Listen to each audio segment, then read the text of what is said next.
আসসালামু আলাইকুম ওয়া রাহমাতুল্লাহ। ইন্নাল হামদালিল্লাহ নাহমাদুহু ওয়া নাস্তাঈনুহু ওয়া নাস্তাগফিরুহু ওয়া নাউযু বিল্লাহি মিন শুরুরি আনফুসিনা ওয়া মিন সাইয়্যাতি আ'মালিনা। মান ইয়াহদিহিল্লাহু ফালা মুদিল্লা লাহু ওয়া মান ইউদ্লিলহু ফালা হাদিয়া লাহু। ওয়া আশহাদু আল লা ইলাহা ইল্লাল্লাহু ওয়াহদাহু লা শারীকা লাহু وأشهد أن محمدا عبده ورسوله. أما بعد فإن خير الحديث كتاب الله وخير الهدي هدي محمد صلى الله عليه وسلم وشر الأمور محدثاتها وكل محدثة بدعة وكل بدعة ضلالة وكل ضلالة في النار. اللهم صل على محمد وعلى آل محمد كما صليت على إبراهيم وعلى آل إبراهيم إنك حميد مجيد. اللهم بارك على محمد وعلى آل محمد كما باركت على إبراهيم وعلى آل إبراهيم إنك حميد مجيد. সম্মানিত দর্শক শ্রোতা মুসলিম ভাই ও বোনেরা, মহাগ্রন্থ আল কোরআনের তাফসীর বর্ণনা প্রসঙ্গ অনুষ্ঠানের আজকের অষ্টম পর্ব নিয়ে আপনাদের সামনে হাজির হয়েছি এবং এখানে এই অনুষ্ঠানে আপনাদের সকলকে স্বাগত জানাচ্ছি। আজকে যে বিষয়টি নিয়ে আলোচনা হবে তা হলো সূরা ফাতিহার পঞ্চম আয়াত। আউযু বিল্লাহি মিনাশ শাইতানির রাজীম।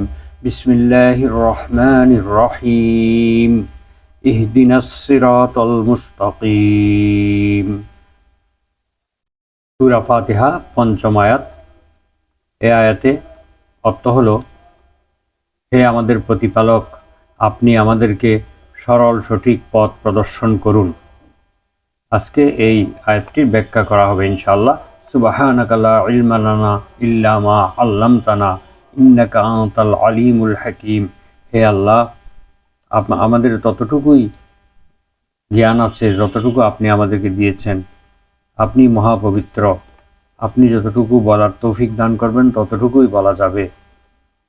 আল্লাহর তৌফিক কামনা করি। আমরা শুরু করছি। ইহদিনাস সিরাতাল মুস্তাকিম। ইহদি অর্থাৎ আমরা আল্লাহ তাআলার কাছে বিনয়ের সাথে বলছি যে আপনি পথ প্রদর্শন করুন। না অর্থাৎ আমাদেরকে পথ প্রদর্শন করুন। আস-সিরাতা পথ, আল মুস্তাকিম সরল সঠিক সোজা, যার মধ্যে কোনো বক্রতা নেই। এখন আমরা সরল অর্থটা বুঝলাম, এবারে ব্যাখ্যায় আসি। যেহেতু বান্দা প্রথমেই আলহামদুলিল্লাহি রব্বিল আলামিন, আর রহমানির রহিম, মালিক ইয়াউমিদ্দিন এই তিনটি আয়াতে আল্লাহর যথাযথভাবে আল্লাহ তাআলার প্রশংসা করেছে, গুণগান করেছে, তো এই প্রশংসার পরে স্বাভাবিকভাবেই এখন বান্দার কর্তব্য হচ্ছে তার প্রয়োজন পূরণের জন্য আল্লাহ তাআলার কাছে প্রার্থনা করা, আল্লাহ তাআলার কাছে দোয়া করা। তো যখন বান্দা সালাতের মধ্যে এই আয়াতটি যখন পাঠ করে, ইহদিনাস সিরাতাল মুস্তাকিম যখন পাঠ করে, তখন আল্লাহ তাআলা তার উত্তরে বলেন, হাযা লিআবদি ওয়া লিআবদি মা সাল। এটা আমার বান্দার জন্য, আমার বান্দা যে আমার কাছে সরল সঠিক পথ প্রদর্শনের জন্য দোয়া করেছেন, তাহলে এটা আমার বান্দার জন্যই থাকবে। ওয়ালি আবদি মা সাল, আমার বান্দা যা চেয়েছে তা সে পাবে। আল্লাহ তাআলা উত্তরে এই কথা বলেন। এখন বান্দা যে আল্লাহ তাআলার গুণগান করেছে, প্রশংসা করেছে, তার যথাযথভাবে আল্লাহ তাআলাকে মর্যাদা দিয়েছে, এই কাজের পরে নিজের এবং মুসলিম ভাইদের জন্য প্রয়োজন পূরণের আকুল আবেদন করেছে আল্লাহর কাছে। সে কিন্তু নিজের জন্য বলে নাই, ইহদিনা আমাদের সকলকেই আপনি সরল সঠিক পথ প্রদর্শন করুন। এখানে সকল মুসলিম ভাই বোনদের জন্য প্রার্থনা করা হয়েছে। বান্দা প্রথমে নিজে আল্লাহর প্রশংসা করেছে, পরে সবার জন্য এই প্রয়োজন পূরণের প্রার্থনা করা হয়েছে। কারণ এই পৃথিবীতে সবচেয়ে বড় নিয়ামত হলো আল্লাহ তাআলার হেদায়েত, সঠিক পথ খুঁজে পাওয়া। সঠিক পথ খুঁজে পাওয়া এটি আল্লাহ তাআলার সবচেয়ে বড় নিয়ামত এবং এই নিয়ামতটাই আমাদের সবার জন্য প্রয়োজন। আমরা যদি পথ হারিয়ে ফেলি আমরা যদি বিভ্রান্ত হই, আমরা যদি পথভ্রষ্ট হয়ে যাই, তাহলে আমাদের জীবনের সকল কর্মকাণ্ড সব কিছু ব্যর্থ হয়ে যাবে। তাই আমাদের এই সরল সঠিক পথ, এটি আল্লাহ তাআলার কাছে সর্বাগ্রে চাইতে হবে, বিলক্ষণ চাইতে হবে। কখনো এই হেদায়েতের প্রার্থনা থেকে আমরা বিমুখ হতে পারবো না। তো প্রার্থনাকৃত বস্তু লাভের এটাই হলো উত্তম পন্থা, যে আগে প্রতিপালকের বা মহাপ্রভুর আল্লাহর প্রশংসা করবেন, প্রশংসা করার পর তারপরে সে প্রয়োজন পূরণের জন্য নিজের প্রয়োজনটুকু আল্লাহ তাআলার কাছে চেয়ে নেবে। এটি হচ্ছে উত্তম পন্থা। আল্লাহ এই উত্তম পন্থাটি বান্দাদেরকে নিজেই শিখিয়ে দিয়েছেন। আল্লাহ তাআলা নিজের প্রশংসা করে 3টি আয়াত অবতীর্ণ করার পর তারপরে বলতেছেন, ইয়াকা না'বুদু ওয়া ইয়াকা নাস্তাঈন। যেন বান্দাকে আল্লাহ তাআলা একেবারে হাতে কলমে শিক্ষা দিচ্ছেন যে তোমরা এইভাবেই আমার কাছে তোমরা চাইবে, এইভাবে প্রথমে আমার প্রশংসা করবে, তারপরে আমার কাছে চাইবে। তো বান্দাকে এইভাবেই শিখিয়ে দিয়েছেন এবং বান্দার এইভাবেই আল্লাহ তাআলার কাছে প্রশংসা এবং প্রার্থনা, এটাই আল্লাহ তাআলার পছন্দ। তিনি তার পছন্দ অনুযায়ী শিক্ষা দিয়েছেন এবং আল্লাহ চান যে আমার বান্দারা আমার শেখানো নিয়ম অনুযায়ী আমার কাছে প্রার্থনা করুক। এই পথটি আল্লাহ নিজেই বাতলে দিয়েছেন। সুতরাং এই পথেই আমাদেরকে প্রার্থনা করতে হবে এবং আল্লাহর প্রশংসা করতে হবে, অন্য কোনো পন্থায় নয়। কখনো কখনো দেখা যায় যে প্রার্থনাকারী নিজের প্রার্থনার সময় নিজের অবস্থা এবং প্রয়োজনও প্রকাশ করে থাকেন। যেমন মূসা আলাইহিস সালাম যখন ফেরাউনের অত্যাচারে ভয়ে যখন তিনি এই দেশ মিশর ত্যাগ করে তিনি যখন চলে গিয়েছিলেন, তখন তিনি ইয়াকুব আলাইহিস সালামের সেই এলাকায় তিনি গিয়ে একটা গাছের নিচে বসে পড়লেন এবং তখন তিনি আল্লাহর কাছে দোয়া করছেন এইভাবে, রব্বি ইন্নী লিমা আনজালতা ইলাইয়া মিন খাইরিন ফাকির। হে আমার প্রতিপালক, আপনি আমাকে যে অনুগ্রহ করবেন আমি সেটার প্রতি মুখাপেক্ষী, আমি সেটার জন্য একেবারে ফকির, মুখাপেক্ষী, আমি সেটার জন্য উদ্গ্রীব, এটা পাওয়ার জন্য আমি উদ্গ্রীব। আপনি যে অনুগ্রহই আমাকে করেন না কেন, বড় ছোট যতটুকুই করেন না কেন, তাতেই আমি তারই কাঙ্গাল আমি। তাহলে এখানে দেখা যাচ্ছে যে প্রার্থনাকারী নিজের অবস্থা বর্ণনা করছে, অর্থাৎ তিনি আল্লাহ তাআলার নেয়ামতের, আল্লাহর অনুগ্রহের কাঙ্গাল এবং তার প্রয়োজনের কথাও বর্ণনা করছেন এবং নিজের অবস্থাও বর্ণনা করছেন, অর্থাৎ আল্লাহ তাআলা যা দিবেন তাতেই তিনি সন্তুষ্ট থাকবেন। এটা সূরা কাসাসের 24 নম্বর আয়াত। এরপরে সূরা আম্বিয়ার 87 নম্বর আয়াতে আল্লাহ তাআলা আরেকটি বিষয় উল্লেখ করেছেন, সেটা হলো কোনো প্রার্থনায় প্রার্থনাকারী শুধুমাত্র আল্লাহর প্রশংসা এবং শ্রেষ্ঠত্ব বর্ণনা করেই নীরব থাকেন। অর্থাৎ তিনি জানেন যে আল্লাহ তার অবস্থা জানেন, তিনি যে বিপদে আছেন, তিনি যে খারাপ অবস্থায় আছেন সেটা অবশ্যই আল্লাহ জানেন। সুতরাং আল্লাহর প্রশংসা করে তিনি আর নিজের কথা কিছুই বলেন না। যেমন ইউনুস আলাইহিস সালাম মাছের পেটের ভিতরে থেকে এই দোয়াটি করেছিলেন, লা ইলাহা ইল্লা আনতা সুবহানাকা ইন্নী কুনতু মিনাজ জালিমিন। অর্থাৎ আল্লাহ ছাড়া কোনো প্রকৃত উপাস্য নেই, তিনি মহাপবিত্র, আমি তার পবিত্রতা বর্ণনা করছি, আর আমি নিজেই জালেমদের অন্তর্ভুক্ত হয়ে গিয়েছি, আমি অপরাধীদের অন্তর্ভুক্ত হয়ে গিয়েছি। এভাবে নিজেকে ছোট করে আল্লাহর প্রশংসা করে তিনি আর কোনো কিছু বললেন না। হে আল্লাহ, আমাকে মাছের পেট থেকে উদ্ধার করুন, আমি তোমার সাহায্য চাই, কিছুই বললেন না। অর্থাৎ তিনি জানেন যে আল্লাহ তার বান্দার খবর সবচেয়ে বেশি জানেন, বান্দা না চাইলেও আল্লাহ তাআলা সব কিছুই জানেন, এই জন্য তিনি নীরব ছিলেন। এটাও একটা দোয়া করার একটা পদ্ধতি। এবারে আমরা আসি হেদায়েত কাকে বলে। ইহদি শব্দটা হেদায়েত থেকে এসেছে। ইহদি আমরের সিগা, অর্থাৎ আপনি পথ প্রদর্শন করুন। তবে এটা বান্দা আল্লাহকে আদেশ দিচ্ছেন না, বিনয়ের সাথে অনুরোধ করছেন, বিনয়ের সাথে কামনা করছেন যে আল্লাহ আপনি আমাকে পথ প্রদর্শন করুন। এইটা হেদায়েত শব্দ থেকে এসেছে। হেদায়েত শব্দের অর্থ হলো আল ইরশাদ। সুপথ প্রদর্শন করা, সৎ পথ প্রদর্শন করা। আরেকটা হলো আত-তাওফিক, অর্থাৎ ক্ষমতা প্রদান করা। এছাড়া হেদায়েতের আরও কিছু অর্থ আছে, আমরা ধীরে ধীরে বলবো। তো ইরশাদ এবং তৌফিক, অর্থাৎ সৎ পথ প্রদর্শন করা অথবা ক্ষমতা প্রদান করা।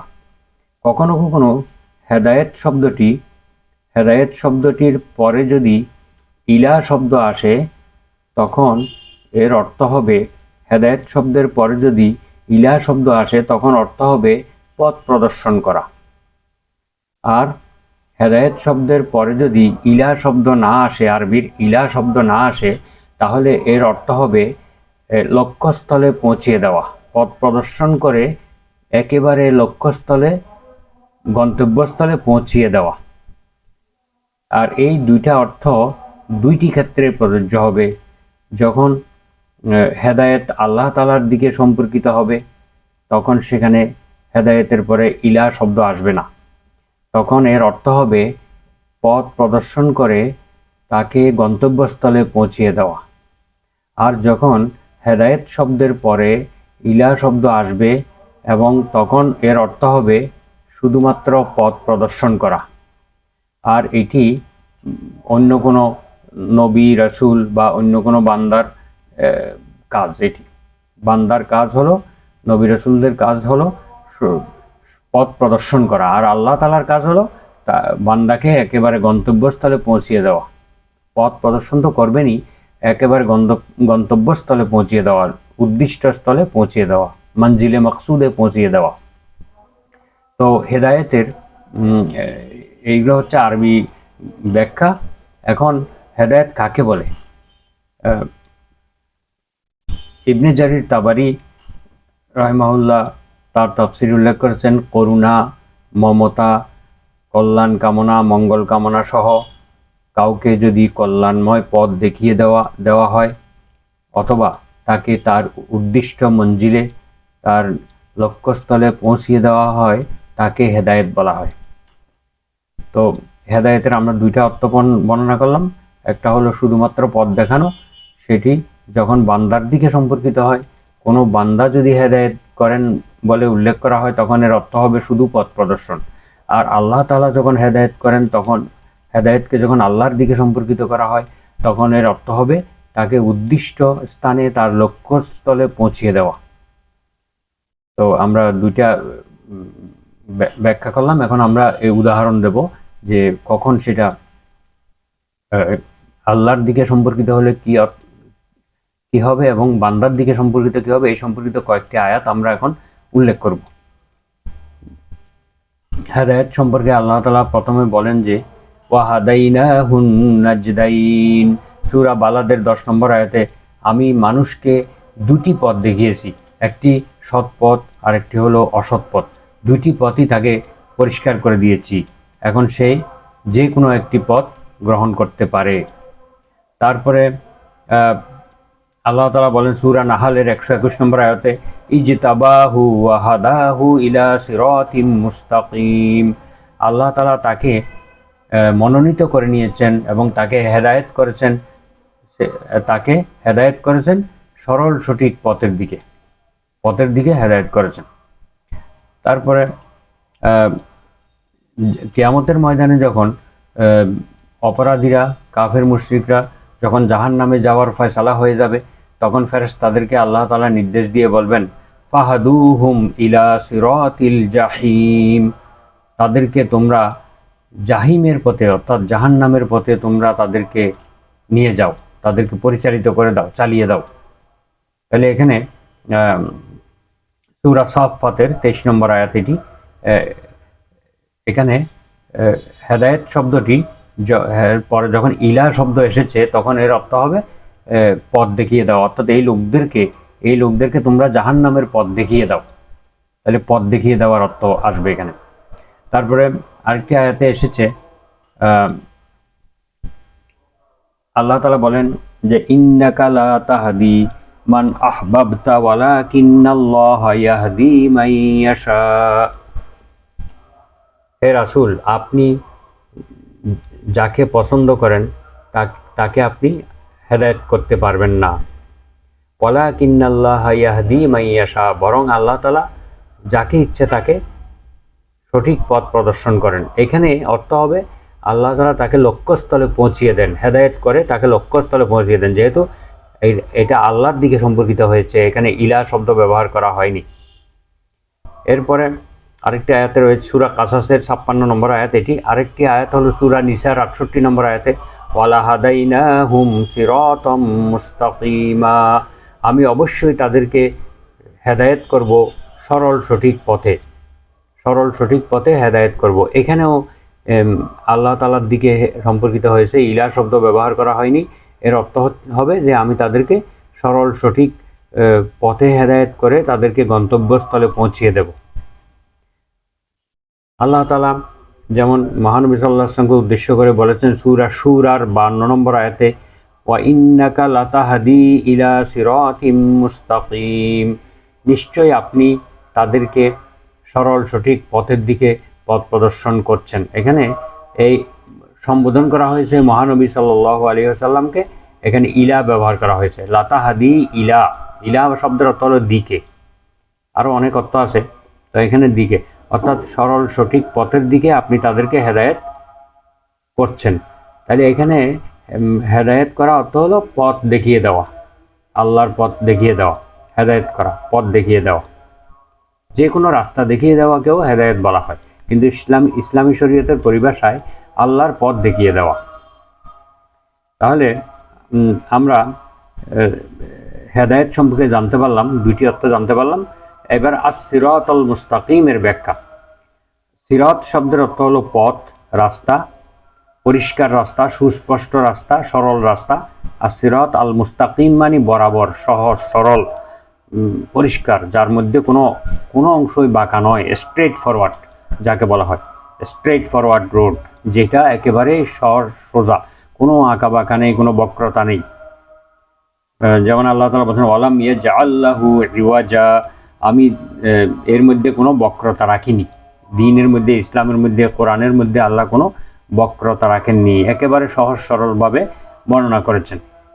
সকল মুসলিম উম্মার ঐক্যমতে এই সরল সঠিক পথ হচ্ছে এমন একটি পথ যার কোনো শাখা প্রশাখা নেই, ডানে বামে তাকানোর কোনো সুযোগ নেই, সোজা চলে যেতে হবে, কোনো দিকে উকি ঝুঁকি দেওয়া যাবে না। এটাই হচ্ছে সিরাতুল মুস্তাকিম, শাখা প্রশাখা থাকা যাবে না। আরবগণ সাধারণত সিরাত শব্দটি বিভিন্ন বিষয়ে ব্যবহার করে, সৎ কাজের ক্ষেত্রেও ব্যবহার করে, অসৎ কাজের ক্ষেত্রেও ব্যবহার করে। কোরআনে সিরাতুল মুস্তাকিমের অর্থ বলা হয়েছে যে কোরআনে যেই সিরাতুল মুস্তাকিম, সেই সিরাতুল মুস্তাকিমের অর্থ হলো ইসলাম, অথবা কোনো মুফাসসির বলেছেন এর অর্থ হলো কোরআন।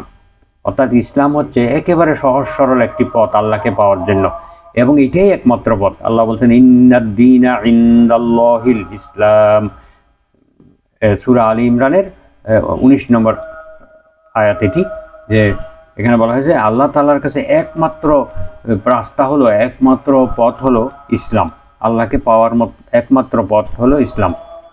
আর পৃথিবীতে সবসময় সঠিক পথ একটাই হয়ে থাকে, সত্য একটাই হয়ে থাকে, মিথ্যা কিন্তু অনেকগুলো হয়। একটি ঘটনার ব্যাপারে সত্য একটাই হয়, সত্য অনেকগুলো হয় না, মিথ্যা কিন্তু অনেকগুলো হতে পারে। তাই আল্লাহকে পাওয়ার জন্য ভিন্ন কোনো পন্থা যদি কেউ অবলম্বন করে, এটা কখনোই গ্রহণযোগ্য হবে না। পবিত্র কোরআনের অনেক আয়াতে এগুলো উল্লেখ আছে, আমরা ইনশাআল্লাহ ধীরে ধীরে বলবো। তো মুজাহিদ রহমাহুল্লাহ বলেন যে এই সিরাতুল মুস্তাকিমের আরেকটি অর্থ হলো সত্য, হক পথ, সত্য পথ, অর্থাৎ যার মধ্যে কোনো মিথ্যা নেই, এটাই হলো সিরাতুল মুস্তাকিম।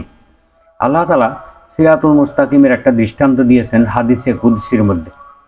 হাদিসে কুদসি হলো যে আল্লাহ তাআলার কথা, কিন্তু মহানবী সাল্লাল্লাহু আলাইহি ওয়াসাল্লাম নিজের ভাষায় সেটি উম্মতের কাছে বর্ণনা করেছেন। আল্লাহ বলেছেন বা আল্লাহ দৃষ্টান্ত দিয়েছেন, এইভাবে করে তিনি বর্ণনা করেন, এগুলোকে হাদিসে কুদসি বলা হয়। তো এরকম একটি ঘটনা আমরা এখন উল্লেখ করব। সেই হাদিসটা আনিন নাওয়াস ইবনে সামআন রাদিয়াল্লাহু আনহু, হযরত নাওয়াস ইবনে সামআন রাদিয়াল্লাহু আনহু থেকে বর্ণিত, ক্বালা, তিনি বলেন, ক্বালা রাসূলুল্লাহ সাল্লাল্লাহু আলাইহি ওয়াসাল্লাম, মহান আল্লাহর রাসূল সাল্লাল্লাহু আলাইহি ওয়াসাল্লাম ইরশাদ করেছেন, দরাবাল্লাহু মাসালান সিরাতাম মুস্তাকিমা, আল্লাহ তাআলা সিরাতুল মুস্তাকিমের একটি দৃষ্টান্ত স্থাপন করেছেন। সেই সিরাতুল মুস্তাকিমটা কি?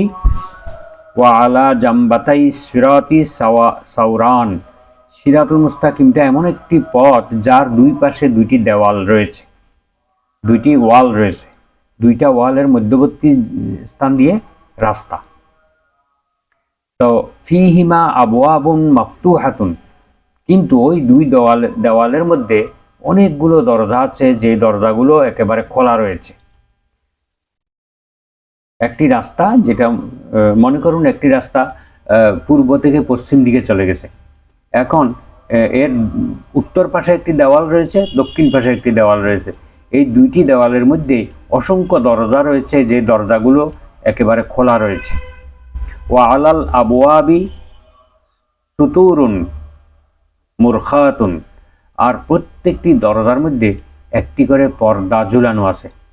পর্দা, ভিতরে কোনো জিনিস আছে কিন্তু বাইরে পর্দা দিয়ে সেটাকে ঢেকে রাখা হয়েছে।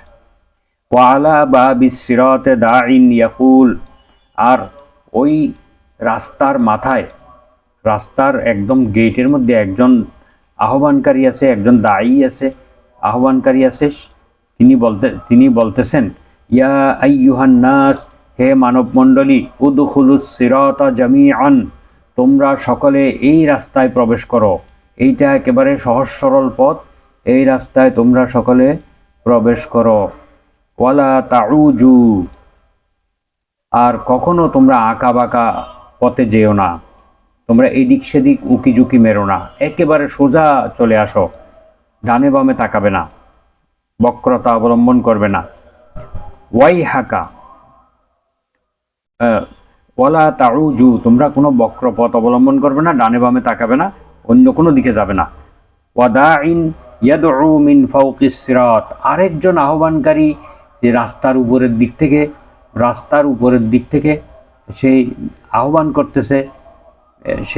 করতেছে, এইভাবে যে ফাইজা আরাদাল ইনসানু, যখন এই মানুষের কেউ যখন আইয়াফতাহা শাইয়াম মিন তিলকাল আবওয়াব, এই দুই দেওয়ালের মধ্যে যে দরজাগুলো আছে সেখানে কোনো একটি দরজা যদি খুলতে চায়, তখন ওই রাস্তার উপরের দিক থেকে একটা লোক, একটা দায়ী, সে ডাক দিয়ে বলতেছে ক্বালা ওয়াইহাকা লা তাফতাহু, সর্বনাশ, সাবধান সাবধান, তুমি এই দরজা খুলবে না। ফাইন্নাকা ইন তাফতাহু তালিজহু, তুমি যদি এই দরজা খোলো তাহলে নিশ্চয়ই তুমি এখানে ঢুকে যাবে, তুমি এখানে প্রবেশ করবে, প্রবেশ না করে তুমি পারবে না, তুমি এখানে যা আছে এগুলোর জন্য তুমি প্রবেশ করে ফেলবে, তুমি ওগুলো দেখে আর থাকতে পারবে না।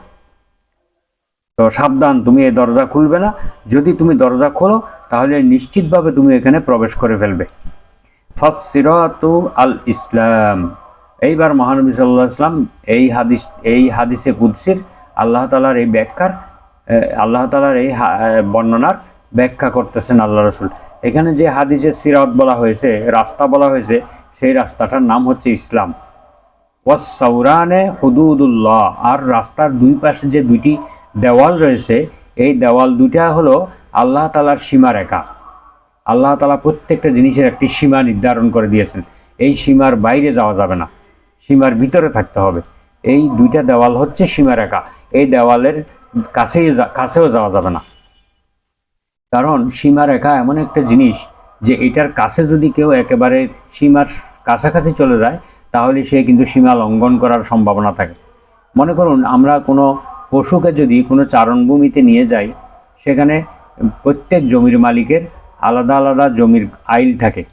এখন আমরা যদি কোনো আমাদের জমির সীমানার একেবারে কিনারায় নিয়ে যায় কোনো পশুকে, তখন ওই পশু কী করবে, ওই পার্শ্ববর্তী জমিতে অবশ্যই সেই মুখ দিবে এবং ওখান থেকে কিছু ফসল সে খেয়ে ফেলবে, নষ্ট করে ফেলবে। এই জন্য আমরা গরু, ছাগল, এই সমস্ত গবাদি পশুকে আমরা একেবারে কিনারায় নেই না, অন্যের জমির কিনারায় নেই না, কারণ তারা ওখানে অন্যের ফসল নষ্ট করে ফেলবে।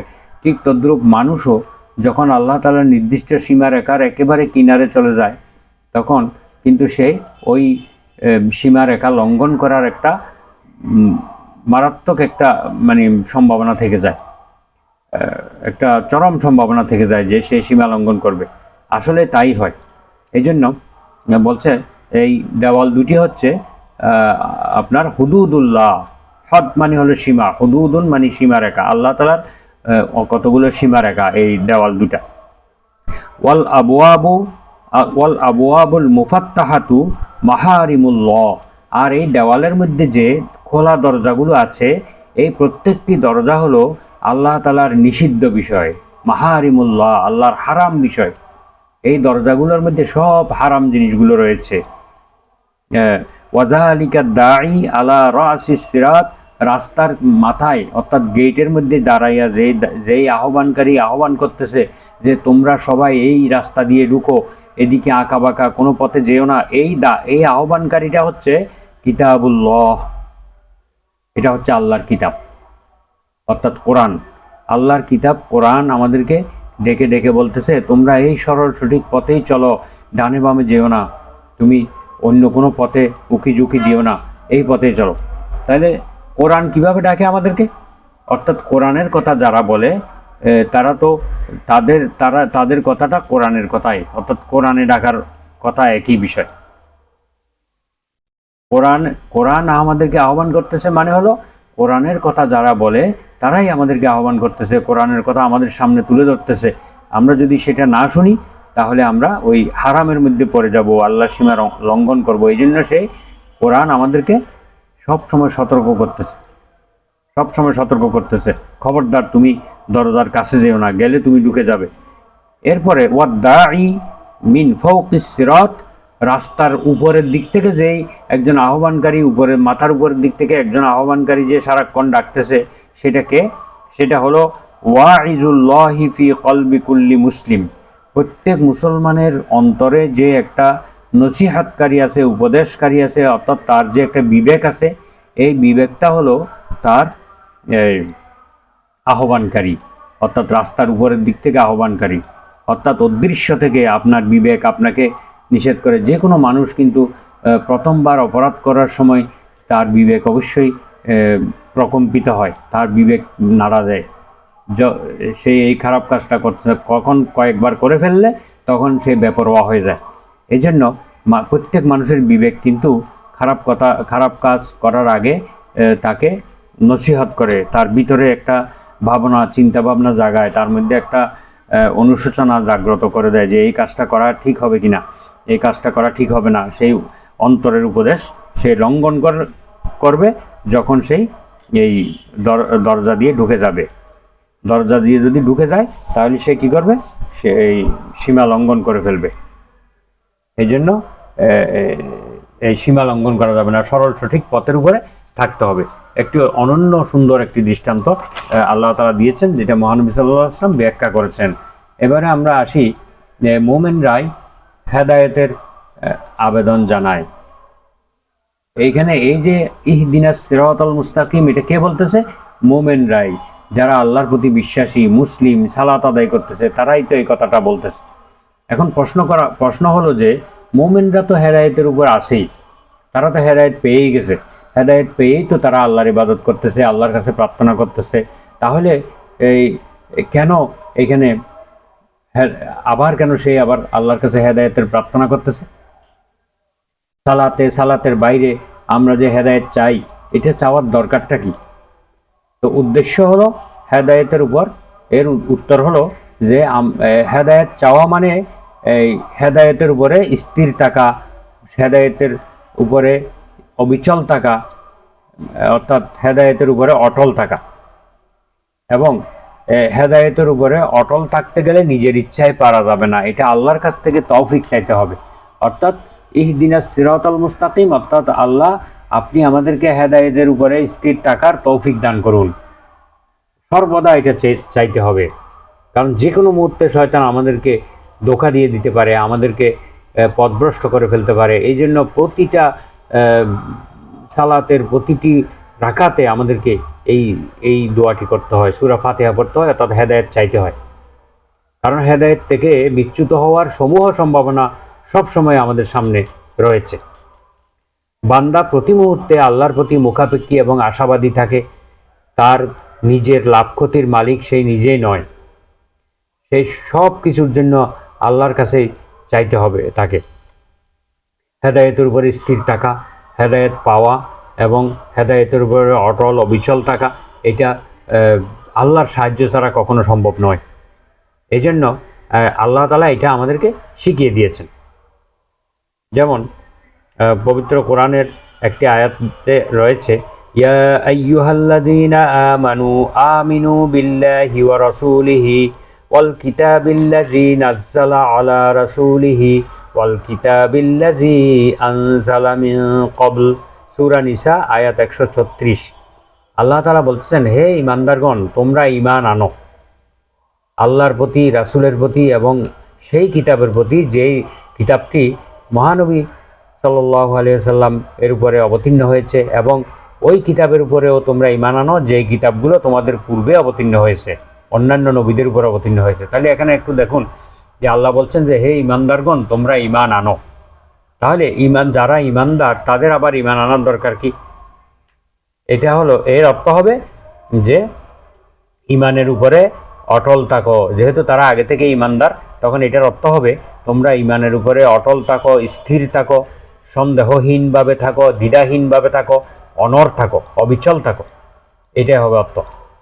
যেমন আরেকটি আয়াতে আছে যে ইয়া আইয়ুহাল্লাযীনা আমানু দুখুলু ফিস সিলমি কাফা ওয়ালা তাত্তাবিউ খুতুওয়াতিশ শাইতান।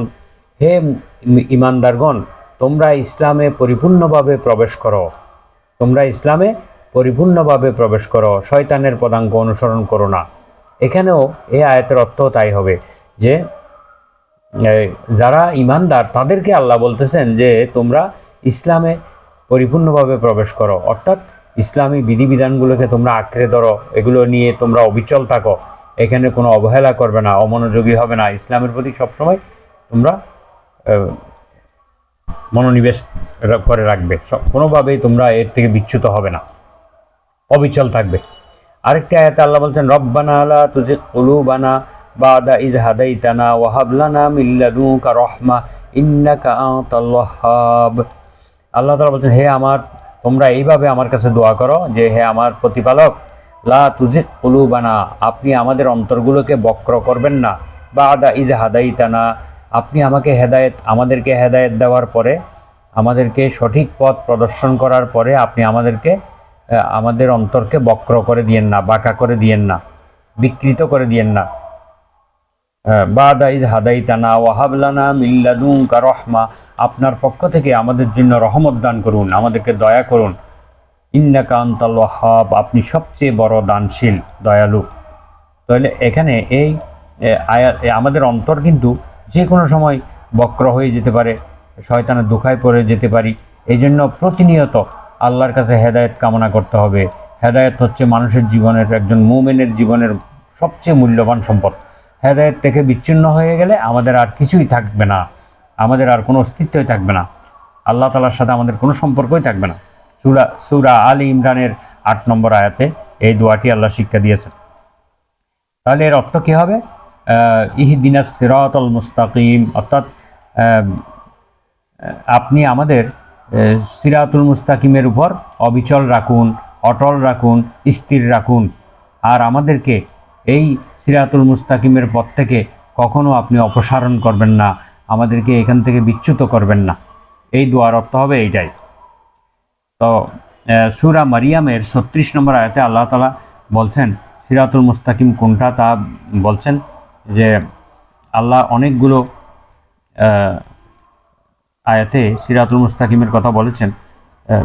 ঈসা আলাইহিস সালাম এই কথাটি বলেছেন, ইন্নাল্লাহ রব্বি ওয়া রব্বাকুম ফা'বুদুহু হাযা সিরাতুম মুস্তাকিম, নিশ্চয় আল্লাহ আমারও রব, তোমাদেরও রব, অর্থাৎ আমারও প্রতিপালক, তোমাদেরও প্রতিপালক, অতঃপর তারই ইবাদত করো, তারই দাসত্ব করো, তারই গোলামি করো, এটাই হচ্ছে হাযা সিরাতুম মুস্তাকিম, এটাই হচ্ছে সরল সঠিক পথ। অর্থাৎ সরল সঠিক পথ হলো একমাত্র আল্লাহর গোলামি করা, আর কারো গোলামি না করা, একমাত্র আল্লাহকে রব হিসেবে মেনে নেওয়া, আর কাউকে রব হিসেবে না মানা। একমাত্র আল্লাহর কাছে সাহায্য চাওয়া, আর কারো কাছে সাহায্য না চাওয়া, একমাত্র আল্লাহর কাছে দরনা দেওয়া আর কারো কাছে দরনা না দেওয়া, তাহলেই এটাই হবে সরল সঠিক পথ। এটাই পবিত্র কোরআনের শিক্ষা। জরুরি কিছু বিধিবিধান বর্ণনা করার পরে আল্লাহ তাআলা আরেকটি আয়াতে বলছেন, ইন ওয়া আন্না হাযা সিরাতি মুস্তাকিমান ফাত্তাবিউহু, নিশ্চয়ই এইগুলোই হচ্ছে আমার সিরাতে মুস্তাকিম, অর্থাৎ সরল সঠিক পথ। এই বিধিবিধানগুলো মানাই হচ্ছে সরল সঠিক পথ। ফাবুদ ফাত্তাবিউহু, তোমরা এগুলো অনুসরণ করো। আমি যে সীমারেখাগুলো তোমাদেরকে দিয়েছি এগুলো অনুসরণ করো। ওয়ালা তাত্তাবিউস সুবুলা ফাতাফাররাকা বিকুম, তোমরা অন্য কোনো পথ, আরও ভিন্ন ভিন্ন অনেকগুলো পথ রয়েছে এই পৃথিবীতে, এগুলো তোমরা অনুসরণ করিও না, তাহলে তোমরা এই আল্লাহর পথ থেকে বিচ্যুত হয়ে যাবে, সিরাতুল মুস্তাকিম থেকে তোমরা বিচ্যুত হয়ে যাবে। তখন তোমাদেরকে শয়তান তোমাদেরকে এই পথ থেকে বিচ্যুত করে আল্লাহর থেকে সম্পর্ক বিচ্ছিন্ন করে দেবে। ফাতাফাররাকা বিকুম আন সাবিলিহি, আল্লাহর পথ থেকে তোমরা বিচ্যুত হয়ে যাবে যদি তোমরা অন্য কোনো পথ অনুসরণ করো। যালিকুম ওয়াসাকুম বিহি লাআল্লাকুম তাত্তাকুন, আল্লাহ তাআলা তোমাদেরকে এই কথার মাধ্যমে তোমাদেরকে ওসিয়ত করছেন, তোমাদেরকে উপদেশ দিচ্ছেন, তোমাদেরকে সঠিক পথ দেখাচ্ছেন। লাআল্লাকুম তাত্তাকুন, যাতে তোমরা এই অপরাধ থেকে নিজেদেরকে রক্ষা করতে পারো, আল্লাহর কঠিন শাস্তি থেকে নিজেদেরকে বাঁচাতে পারো, রক্ষা করতে পারো। এই জন্য আল্লাহ তাআলার এই পথকেই তোমরা অনুসরণ করো, অন্য কোনো পথ অনুসরণ করবে না। এছাড়া আল্লাহ তাআলা সূরা নাহলের 9 নম্বর আয়াতে বলেছেন, ওয়া আলাল্লাহি কসদুস সাবিলি ওয়া মিনহা জাইর ওয়ালাউ শাআ লাহাদাকুম আজমাইন, আল্লাহ তাআলার দায়িত্ব হলো সরল সঠিক পথ প্রদর্শন করা, বান্দাকে সরল সঠিক পথ প্রদর্শন করা, যেখানে রয়েছে অসংখ্য বাঁকা পথ। আল্লাহ নিজেই বলছেন যে এই পৃথিবীতে শয়তান অসংখ্য বাঁকা পথ তৈরি করে রেখেছে, এই এতগুলো পথের মধ্যে সরল সঠিক পথটা বলে দেওয়ার দায়িত্ব আল্লাহর। ওয়ালাউ শাআ লাহাদাকুম আজমাইন, আল্লাহ যদি চাইতেন তাহলে পৃথিবীর সকল মানুষকে তিনি হেদায়েত দিতে পারতেন, সরল সঠিক পথ দেখাতে পারতেন। কিন্তু এগুলো আল্লাহ তাআলা এই পৃথিবীতে মানুষকে পরীক্ষা করার জন্য সৃষ্টি করেছেন। তিনি যদি সবাইকে হেদায়েত করে ফেলেন তাহলে সবাই তো আল্লাহর ইবাদত করবে, তাহলে আর পরীক্ষা হলো কোথায়? সুতরাং এই পরীক্ষা আল্লাহ করার জন্য এই দুটি পথই মানুষকে দেখিয়েছেন। ওয়াহাদাইনাহুন নাজদাইন, আমি মানুষকে দুটি পথ দেখিয়েছি, ভালো পথ মন্দ পথ। অন্য আয়াতে বলা হয়েছে, ফামান শাআ ফালিয়াকফুরু ওয়া মান শাআ ফালিয়ুমিন, এবার যার ইচ্ছা সে শিরক করুক, যার ইচ্ছা সে কুফরি করুক, আর যার ইচ্ছা সে ঈমান আনুক। অর্থাৎ আমি তাদেরকে দুইটা পথই দেখিয়ে দিয়েছি, এবার যার ইচ্ছা সেটা সে করুক। এই করুক বলাটা মানে আল্লাহ অনুমতি দিয়েছেন শিরক করার জন্য তা না, অর্থাৎ এটা এক প্রকার অভিমান করে বলার মতোই যে এবার যাও তোমরা যা ইচ্ছে তা করো, এই ধরনের কথা আর কি। অর্থাৎ তোমরা যদি এই দুইটা পথের যে কোনো একটা পথ অবলম্বন করো তোমাদেরকে সেই রকম প্রতিদান দেওয়া হবে। মোমেনের পথ অবলম্বন করলে তোমরা জান্নাতে যাবে, আর যদি কাফেরের পথ মুশরিকের পথ অবলম্বন করো তাহলে তোমাদের পরিণতি জাহান্নাম হবে। এবারে সিরাতুল মুস্তাকিমের আরেকটি দৃষ্টান্ত হাদিস থেকে একটি দৃষ্টান্ত দিয়ে আমরা আজকের আলোচনা শেষ করব, যেটি মহানবী সাল্লাল্লাহু আলাইহি ওয়াসাল্লাম নিজেই দিয়েছেন। এই হাদিসটি হচ্ছে আন জাবিরিন রাদিয়াল্লাহু আনহু, হযরত জাবির ইবনে আব্দুল্লাহ রাদিয়াল্লাহু তাআলা আনহু থেকে বর্ণিত, ক্বালা, তিনি বলেন, খাত্তা রাসূলুল্লাহ সাল্লাল্লাহু আলাইহি ওয়াসাল্লাম খাত্তা, রাসূল সাল্লাল্লাহু আলাইহি ওয়াসাল্লাম একদিন একটি লম্বা একটি দাগ দিলেন, মাটিতে একটি সোজা করে একটা দাগ দিলেন, একটি দাগ টানলেন। ফাকালা হাযা সাবিলুল্লাহ, নবীজি বললেন এইটা হচ্ছে আল্লাহর পথ, এটা হচ্ছে সরল সঠিক পথ। সুম্মা খাত্তা খুতুতান আন ইয়ামিনিহি ওয়া আন শিমালিহি, তারপরে এই সোজা দাগটার ডান দিকে কতগুলো, ওই সোজা দাগের থেকে ডান দিকে কতগুলো দাগ টানলেন, বাম দিকে কতগুলো দাগ টানলেন, অর্থাৎ শাখা প্রশাখার মতো কতগুলো দাগ টানা হলো। একটা কিন্তু সোজা দাগ দিয়েছেন, আর বাকিগুলো হচ্ছে ওই ডান দিকে কিছু দাগ, বাম দিকে কিছু দাগ। দাগ দেওয়ার পর এবার বললেন সুম্মা ক্বালা হাযিহি সুবুলুন, এবার বললেন যে এইগুলোও এক একটি রাস্তা। প্রথমে যেটা আঁকছেন বলছেন যে এটা একটা রাস্তা, আর এই যে আমি ডানে বামে আরও কতগুলো দাগ টেনেছি এগুলোও কিন্তু এক একটি রাস্তা। আলা কুল্লি সাবিলিম মিনহা শাইতানুন ইয়াদউ ইলাইহি, এই ছোট ছোট রাস্তাগুলোর প্রত্যেকটার মাথায় একটা করে শয়তান আছে, সেই তার দিকে লোকদেরকে আহ্বান করে, সে তার দিকে বলে যে আমার দলে আসো, আমার দিকে আসো, তোমাদের মুক্তি হবে, তোমাদেরকে সব কিছু দেওয়া হবে। এভাবে সেই নানা রকম প্রলোভন দেখায় তার দলে আসার জন্য। সুম্মা কারা, তারপরে আল্লাহ রসুল এই হাদিসের নিজের এই বক্তব্যের সমর্থনে একটি আয়াত পাঠ করেন, যে আয়াতটি আমি একটু আগে পাঠ করেছি, সেটা হলো ওয়া ইন্না হাযা সিরাতি মুস্তাকিমান ফাত্তাবিউহু, এটাই হচ্ছে আমার রাস্তা, সরল সঠিক পথ, তোমরা এটাকেই অনুসরণ করো। ওয়ালা তাত্তাবিউস সুবুলা ফাতাফাররাকা বিকুম আন সাবিলি, আর তোমরা ভিন্ন ভিন্ন পথ অনুসরণ করো না, পৃথিবীতে অনেকগুলো পথ রয়েছে, সেই পথগুলো অনুসরণ করো না। যদি করো তাহলে তোমরা আল্লাহর পথ থেকে বিচ্যুত হয়ে যাবে, আল্লাহর সাথে সম্পর্ক ছিন্ন হয়ে যাবে। যালিকুম ওয়াসাকুম বিহি লাআল্লাকুম তাত্তাকুন, এর মাধ্যমে আল্লাহ তোমাদেরকে উপদেশ দিচ্ছেন, মহামূল্যবান উপদেশ দিচ্ছেন, যাতে তোমরা নিজেদেরকে রক্ষা করতে পারো জাহান্নামের আগুন থেকে, আল্লাহর কঠিন শাস্তি থেকে নিজেদেরকে যেন বাঁচাতে পারো। তো আমরা আজকে ইহদিনাস সিরাতাল মুস্তাকিমের আলোচনা এখানে শেষ পর্যায়ে চলে এসেছি।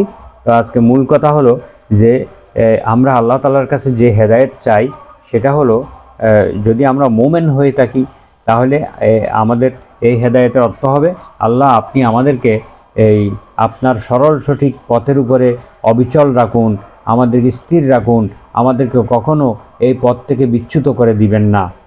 আর আল্লাহ তাআলা যখন বান্দাকে হেদায়েত করবে, এখানে ইহদিনাস সিরাতাল মুস্তাকিম, এখানেও কিন্তু ইলা নেই, ইহদিনাস ইলা সিরাতাল মুস্তাকিম নেই কিন্তু। তাহলে এর অর্থ হবে আল্লাহ আপনি আমাদেরকে আমাদের লক্ষ্যস্থলে পৌঁছিয়ে দিন, আপনি আমাদেরকে এমনভাবে সরল সঠিক পথ দেখাবেন, সরল সঠিক পথের উপরে স্থির রাখবেন, যাতে করে আপনি আমাদেরকে আমাদের লক্ষ্যস্থলে তার জান্নাতে পৌঁছে দিতে পারেন, আমরা যেন মুক্তি পেয়ে যাই, জান্নাতে পৌঁছে দিতে পারেন দেন, এমনভাবে আপনি আমাদেরকে হেদায়েত করুন, হেদায়েতের উপরে অটল রাখুন, অবিচল রাখুন, এবং আমাদেরকে আপনি জান্নাতে পৌঁছিয়ে দিন, আমাদের লক্ষ্যস্থল হলো জান্নাত। তো সুতরাং আমাদেরকে সবসময় হেদায়েত চাইতে হবে। হেদায়েত এমন একটি মহামূল্যবান আল্লাহর নেয়ামত, যেটা বান্দা যদি একটু হেদায়েত পাওয়ার জন্য আগ্রহ প্রকাশ করে তাহলে আল্লাহ তাআলা তাকে হেদায়েত দিয়ে দেবেন। যেমন মুসা আলাইহিস সালাম সাথে যখন জাদুকররা তাদের জাদু প্রদর্শনের জন্য একটি মাঠে একত্রিত হলো, তখন জাদুকররা বলল মুসা আলাইহিস সালামের প্রতি কিছুটা সম্মান প্রদর্শন করে তারা বলল যে আমরা আগে দেখাবো নাকি আপনি আগে দেখাবেন, আমরা আমাদের জাদুগুলোকে আগে আমরা ছেড়ে দেব নাকি আপনি আপনার জাদু, আপনার যেই মুজেজা সেটা দেখাবেন। এই যে মুসা আলাইহিস সালামকে কিছুটা সম্মান করে তারা এই কথাটা বলছেন, এটাই তাদের জন্য হেদায়েতের উসিলা হয়ে গেছে। আল্লাহ তাআলা তাদেরকে হেদায়েত দিয়ে দিয়েছেন এবং তারা হাসতে হাসতে ফেরাউনের শাস্তি গ্রহণ করেছেন। তাদের হাত পা কেটে দেওয়া হয়েছিল, তাদেরকে খেজুর গাছের মধ্যে ঝুলিয়ে, তাদেরকে শুলে চড়িয়ে তাদেরকে শহীদ করা হয়েছিল। তারা হাসতে হাসতে শাহাদত বরণ করেছেন। এই সৌভাগ্য তাদের হয়েছিল। আল্লাহর একজন রাসূলকে সম্মান করে তারা বলেছিল যে আমরা আগে দেখাবো না আপনি আগে দেখাবেন, অনুমতি চেয়েছিলেন। আল্লাহ তাআলার কাছে এটা পছন্দনীয় হয়ে গেছে, তাদেরকে হেদায়েতের ফয়সালা দিয়ে দিয়েছেন, তারা হেদায়েত প্রাপ্ত হয়ে গেছে। জীবনে কোনো ইবাদত না করেও আল্লাহর প্রতি ঈমান এনে তারা জান্নাতি হয়ে গেছে এবং শহীদের মর্যাদা পেয়ে গেছে। তো হেদায়েত পাওয়ার জন্য বান্দার মনের আগ্রহ থাকতে হবে। বান্দা যদি কিছুমাত্র এগিয়ে আসে, আল্লাহ তাআলা তাকে অত্যন্ত দ্রুত গতিতে তাকে কবুল করে নেবেন। তো আজকের আলোচনা আমরা এখানে শেষ করছি। আগামী 9ম পর্ব দেখার জন্য সকলকে আমন্ত্রণ জানিয়ে শেষ করলাম। সবাই ভালো থাকুন, সুস্থ থাকুন এবং আগামী অনুষ্ঠান দেখার আমন্ত্রণ জানাচ্ছি। সুবহানাকা আল্লাহুম্মা ওয়া বিহামদিকা আশহাদু আল্লা ইলাহা ইল্লা আনতা আস্তাগফিরুকা ওয়া আতুবু ইলাইক। আসসালামু আলাইকুম ওয়া রাহমাতুল্লাহি ওয়া বারাকাতুহু।